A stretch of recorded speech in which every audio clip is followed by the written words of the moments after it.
Thoughts held in mind produce after their kind. What you think becomes your reality. Earl Nightingale, in his audio program, The Strangest Secret, says that you become what you think about. Ralph Waldo Emerson summarized this idea more than 100 years before by saying, "A man becomes what he thinks about most of the time."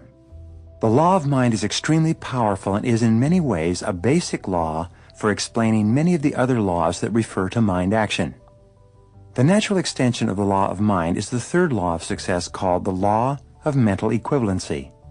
This law says that your primary responsibility to yourself is to create a clear and accurate mental equivalent of what you wish to experience in each dimension of your external life. If you want to be happy, you need to clearly define for yourself and create the mental equivalent or picture of exactly what happiness means to you. If you wish to enjoy health and long life or happy relationships or financial prosperity, you need to create in your mind an exact, detailed picture of what you desire. As a result of a whole series of other laws that I'll be discussing, this becomes the critical starting point that begins inevitably to lead you to the realization of your dreams and goals.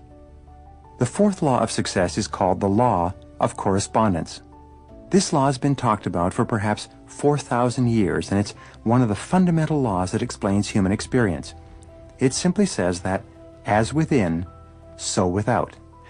It says that your outer life will tend to be a mirror image of your inner life. Your external world will tend to correspond almost exactly to what is going on inside both your conscious and subconscious minds. There are four major areas where you see the law of correspondence working all the time. The first is simply in your attitude. Whatever your attitude is, often before you even say anything, people will reflect it back to you in the way they talk to you and treat you. As within, so without. The second area where the law of correspondence is evident is in your relationships. Your relationships will almost perfectly mirror your attitude and your personality. If you're a good and happy person, you'll have good and happy relationships. As you become a more patient and tolerant and loving person, your relationships will reflect this almost immediately, very much as a mirror will do. The third area of correspondence that you see is in your health. Much of your health can be directly traced to specific attitudes that cause you to suffer from minor and major illnesses. The extensive work that's been done in the area of holistic medicine seems to suggest that there are corresponding attitudes of mind for most illnesses that you or I suffer, from the common cold and flu all the way up to the most serious illnesses that are often life-threatening. Whenever you're anxious or upset or unhappy for any reason, for any period of time, your body will begin to reflect those feelings. The entire basis of psychosomatic medicine is the conclusion that your mind, psycho, makes your body, soma, sick. What your mind harbors, your body eventually expresses. The fourth application of the law of correspondence is that your external world of material accomplishment will exactly correspond to your internal world of preparation. The more knowledge and skill you gain that helps you to be more effective in your work, the more you will be paid. You can't hope to acquire or achieve anything more on the outside until you've acquired it or achieved it on the inside. The law of correspondence reigns supreme. The fifth law of success is the law of belief, which says that whatever you believe with emotion becomes your reality. You always have a tendency to act in a manner consistent with your innermost beliefs and convictions. Your beliefs, in fact, act like a filter or a screen that edit out incoming information and only allows into your conscious awareness the things that you've already decided are true about yourself and the world. William James of Harvard said, "Belief creates the actual fact." In the Bible it says, "Whatsoever a man thinketh in his heart, so is he." For example, if you absolutely believe that you are meant to be a great success in life and that no matter what happens, nothing can stop you from achieving the greatness that is yours, you'll act in a manner consistent with that belief and you'll eventually make it come true. If you doubt your ability to be successful for any reason, this negative belief will be demonstrated in your tendency to hold yourself back. The most important part of the law of belief is the necessity for you to question your own self-limiting beliefs. These are the beliefs that act like the brakes on your potential. These are the nagging doubts and fears that people have about themselves and their abilities that cause them to sell themselves short. When you have self-limiting beliefs, you have a tendency to settle for far less than you may be capable of. Self-limiting beliefs revolve around your ability to lose weight or quit smoking or earn a certain amount of money or be attractive to members of the opposite sex or develop new abilities that are more conducive to your success and happiness. One of the most important steps you can take toward achieving great success is for you to question these self-limiting beliefs. You might even ask others who know you well what self-limiting beliefs they seem to think that you have that may be holding you back. Remember, self-limiting beliefs are often used as excuses. A good way to test your self-limiting beliefs is to ask yourself whether anyone else with the limitations you perceive you have has nonetheless gone on to achieve success. You can also look at your own actions to decide what it is that you truly value. Remember, it's not what you say or hope or wish or intend that is a true expression of your values and beliefs. It's only what you do. Children are very aware of this, and they ignore the advice of their parents when their parents say, "Do as I say, not as I do." The fact is, we all seem to know that a person's actions are the true reflection of their innermost convictions.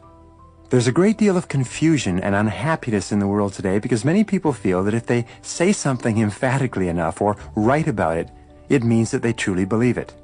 But this is false. You only truly believe what you do. Your actions do speak far more loudly than your words.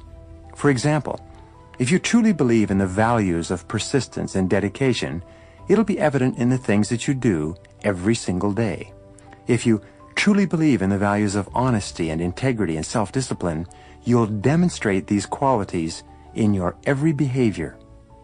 In fact, you can tell what a person values by looking at what they did in the past when the pressure was on.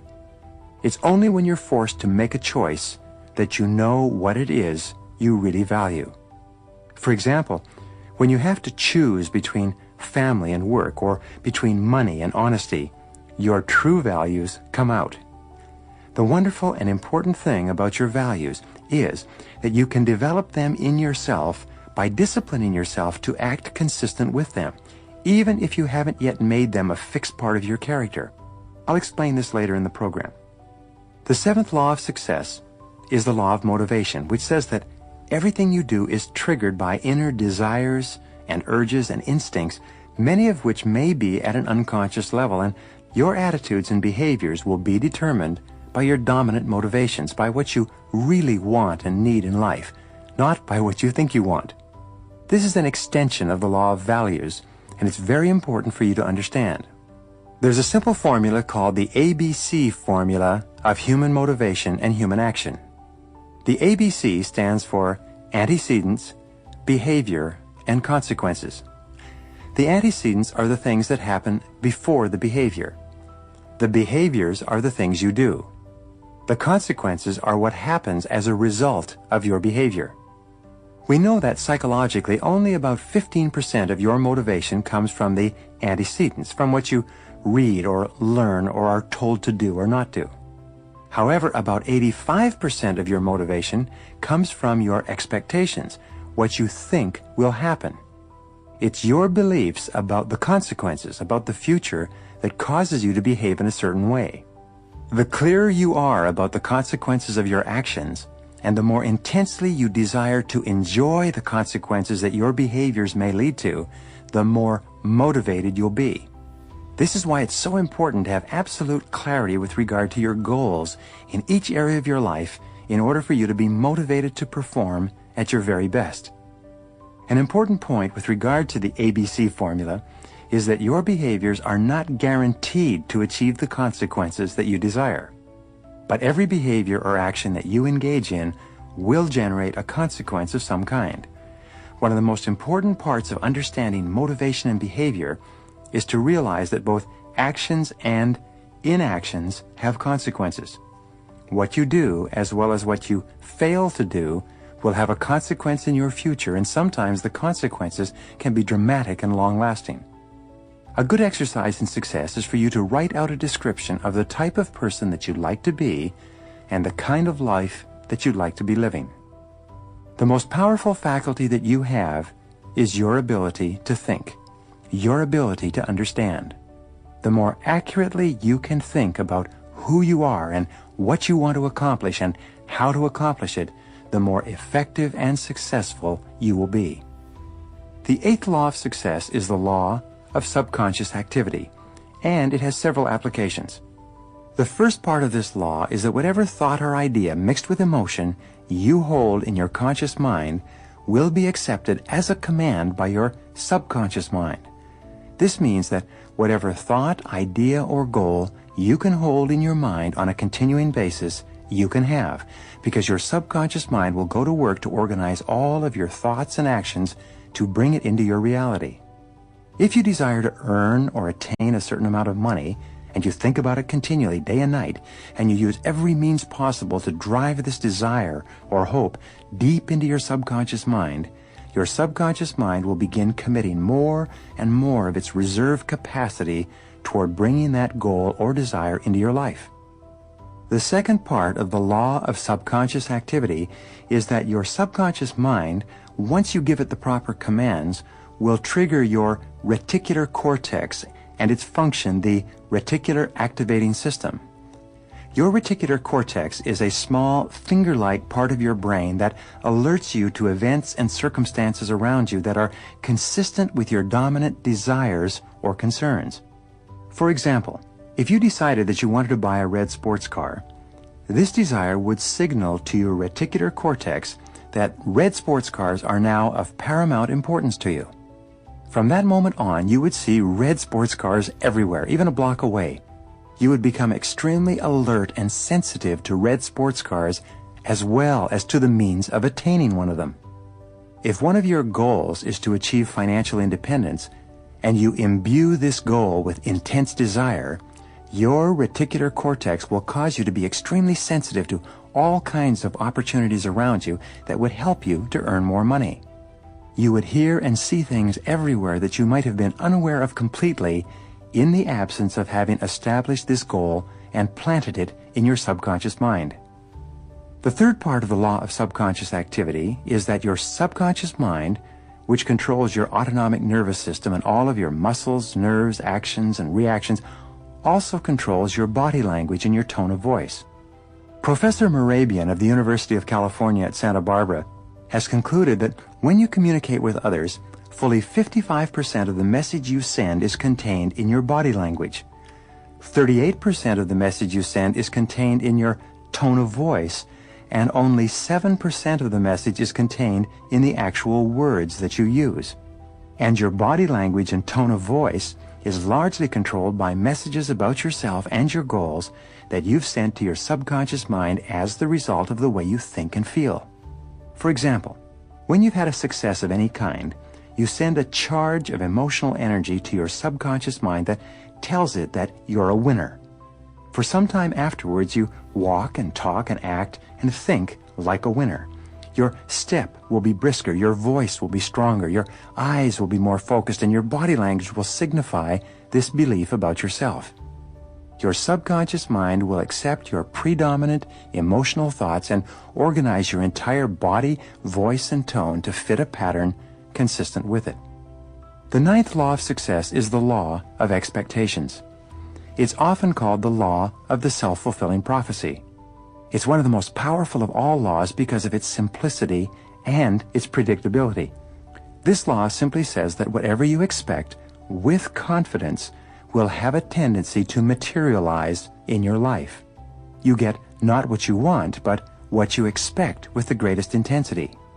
For this reason, an attitude of positive self-expectancy seems to go hand in hand with great success in every area of your life. The wonderful thing about the law of expectations is that you have the power to manufacture your own expectations. You can decide to expect only good things to happen to you. You can walk and talk and act as though you believe the entire world was conspiring to help you to achieve your goals. You can become what W. Clement Stone often referred to as an inverse paranoid. You can become convinced that the entire world is conspiring to do you good. The way that you apply the law of expectations is by confidently looking for the good in every person and every situation. When you have a temporary setback, you can look into the setback for the valuable lesson that it might contain. Instead of becoming upset, you can say to yourself something like, I believe in the perfect outcome of every situation in my life. This kind of affirmation causes you to approach everything you do with a more positive and open and optimistic attitude. The most powerful of all expectations are the expectations you have of yourself. You should approach everything you do with an attitude of calm, confident self-expectancy. You should expect to be successful more times than you're unsuccessful, expect to win more times than you lose, and expect to eventually achieve your goals if you carry on long enough. The 10th law of success, which applies to many other areas of life, is called the law of concentration. It says that whatever you concentrate on and think about repeatedly with emotion tends to become more and more a part of your inner and outer life. Some of the most important work in psychology shows that if you dwell upon qualities that you wish to develop, like courage and sincerity and persistence, you tend to actually build those qualities brick by brick into your character and personality. The law of concentration goes hand in hand with the law of subconscious activity, and it largely explains the person that you are today. Whatever you've concentrated on in the past and are concentrating on in the present is having a major impact on your conduct and behavior. What you concentrate on largely determines the quality and quantity of the results that you get and the success that you enjoy. The 11th law of success is the law of habit. It says that virtually everything that you do is automatic and unthinking. You are largely a creature of habit. It says that from the time you get up in the morning to the time you go to bed at night, you have a tendency to follow the path of least resistance and to do the things that you become accustomed to doing in the past. You eat the same foods for breakfast, you brush your teeth with the same toothpaste, you take the same route to work, you greet people with the same words, you go to lunch at the same time, you work in the same way. Now, there's nothing wrong with establishing habits that enable you to simplify your life. In fact, your life becomes successful to the degree to which many of the things you once needed to concentrate on, such as driving a car, have become automatic and unthinking. When you make certain things habitual so they no longer require thought, your mind then becomes free to concentrate on other things that can be more helpful to you in achieving the things that you really want. There are several parts of the law of habit, and the first of these is that good habits are hard to form, but easy to live with. The second part is that bad habits are easy to form, but hard to live with. One of the hardest of all things to change are bad habits which are counterproductive to the goals that you want to achieve. It's therefore important for you to sit down and think through the habits that you have and analyze them carefully. You need to decide whether or not they are moving you towards your goals or away from them. Remember, one of the most important of all observations on success is that everything you do either moves you in one direction or moves you in the other. Nothing is neutral. Everything counts. If a habit isn't helpful, it is hurtful. If a habit is not leading you to success, it's probably leading you to failure. The way that you overcome bad habits is simply to override them by the development of new, more positive habits. For example, if you have a golf swing that's causing your ball to go into the rough, you can override that habitual swing by taking lessons and learning how to hit the ball differently.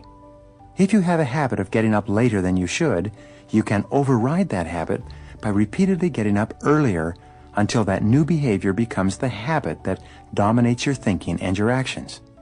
By practicing the law of concentration in conjunction with the law of habit and thinking continually about how you would be with a new habit or behavior, you drive this message into your subconscious mind and you eventually begin to behave in a manner consistent with the new habits you wish to form.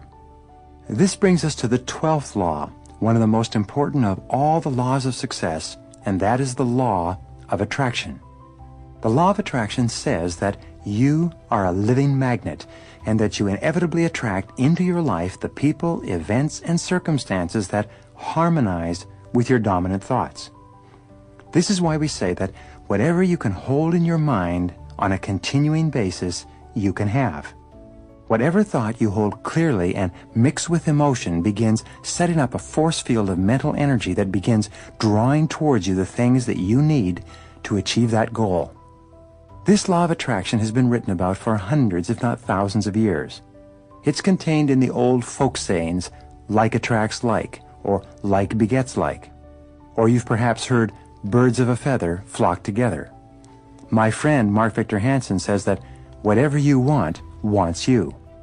These are all ways of saying that your mind is extremely powerful and that whatever you think, emotionalized, becomes a form of energy like a magnet that's attracting the events and circumstances you experience into your life. In music, the law of attraction is often referred to as the law of sympathetic resonance. It explains, for example, that if you have two pianos in a large room and you hit the key of C on one of the pianos and then walk across the room to the other piano, the C note or string on the second piano will be vibrating in perfect harmony or resonance with the C string on the first piano. One of the most common examples of this law is when you enter a room full of people and you almost invariably have a sympathetic resonance or attraction with someone else in the room.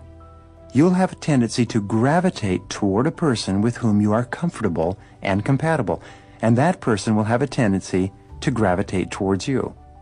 Very often, two single people at a social gathering will have a level of sympathetic resonance that draws them toward each other and into conversation. By the same token, when you have a very clear goal or idea, you will attend to attract people to you and be attracted to people who have ideas and information and resources that can help you to realize that goal.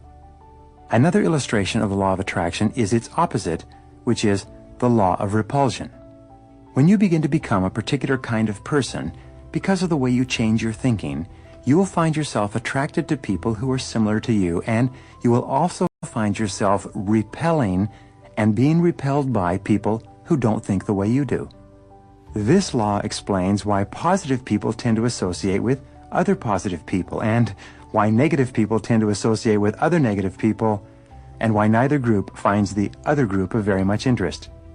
You can begin to fill your life with the kind of people that you respect and admire by simply becoming the kind of person in your thoughts that will attract them to you. The 13th law of success is the law of choice, which says that you are always free to choose the content of your conscious mind, but in so doing, you are choosing every other part of your life. Your thoughts control your reality, and since no one else but you can think for you, the thoughts that you choose to harbor determine everything that happens in your life. The wonderful thing about the law of choice is that it says that you have complete freedom to think, and therefore to be anything that you intensely desire. The choice is always up to you. The law of choice also says that you are where you are and what you are because you have chosen to be there. If you're not happy with where you are and what you are, it's up to you to choose to be and do something else. The 14th law of success is the law of optimism, which simply says that a positive mental attitude goes hand in hand with success and happiness in virtually every dimension of life. The quality of optimism is the quality that makes you into a cheerful and pleasant person, a person that other people like and want to be around and help. The most successful men and women tend to be very likable people. The more optimistic you are, the happier you'll be moment to moment, and the more things you'll be willing to attempt. The 15th law of success, the law of change, says simply that change is inevitable. The only constant we have in life is that of change. Everything is changing, even as you listen to this tape. But the wonderful thing about the law of change is that nothing is fixed either.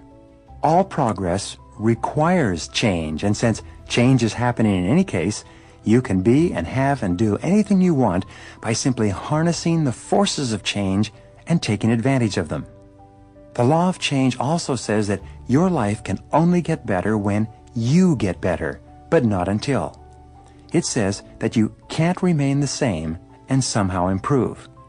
The law says that if you don't take advantage of change, you will end up being the victim of change. Things will happen over which you have little or no control, and you'll simply have to go along and adjust your actions and behaviors to whatever occurs. Now, let me tell you a story that is true in more cases than not. Once upon a time, there was a young man from an average home, with an average education, working at an average job, and who had an average group of friends. Like most average young men, he was primarily interested in girls and sports and television. He liked to have a good time, and he spent most of his money enjoying himself. He looked upon his job as a necessary evil that paid for his average lifestyle, and, like most average people, he was going nowhere with his life. Then one day, something happened to him. Perhaps he read a book that woke him up, or listened to an audio program, or attended a motivational seminar. Whatever it was, he wasn't the same afterwards. He realized that he could choose to do and be something else.